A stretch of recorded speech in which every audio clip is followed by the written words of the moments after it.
నేడే రుణమాఫీ పండుగ. నేడు ₹1,00,000 మాఫీ. ఈ నెలాఖరున 1,50,000. ఆగస్టు మొదటి వారంలో 2 లక్షల వరకు 3 దశల్లో రుణమాఫీ పూర్తి. రాష్ట్ర బడ్జెట్ 2.50 లక్షల కోట్లు.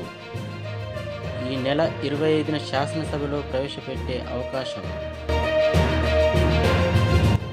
జవహర్ నగర్లో దారుణం. చిన్నారిపై వీధి కుక్కల దాడి. చికిత్స పొందుతూ చిన్నారి మృతి. ఘటనపై ఆవేదన వ్యక్తం చేసిన సీఎం రేవంత్ రెడ్డి. వీధి కుక్కలను అరికట్టేందుకు తక్షణ చర్యలకు సీఎం ఆదేశం. ఇంటర్ పాస్ అయితే నెలకు 6,000. డిప్లొమా ఐటీఐ వాళ్లకు 8,000. డిగ్రీ పీజీ వాళ్లకు 10,000. నిరుద్యోగులకు ఆర్థిక సాయం, స్కిల్ ట్రైనింగ్ కొత్త స్కీమ్ ప్రకటించిన మహారాష్ట్ర సర్కార్.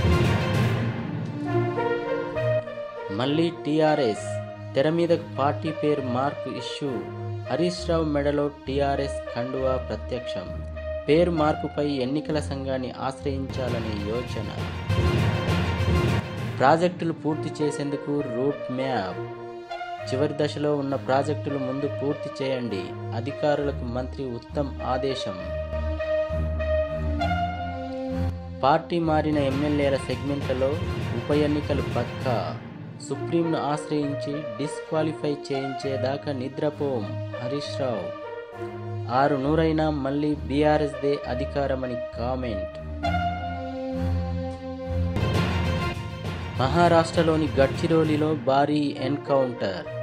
12 మంది మావోయిస్టుల మృతి.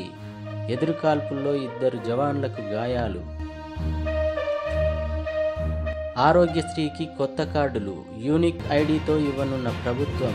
రేషన్ కార్డుతో లింక్ కట్. అందరికీ స్కీమ్ వర్తింపజేయడంపై కసరత్తు. మహిళా కమిషన్ చైర్పర్సన్గా నేరెళ్ల శారద బాధ్యతల స్వీకరణ. శుభాకాంక్షలు తెలిపిన మంత్రులు సీతక్క, ఉత్తమ్, శ్రీధర్ బాబు.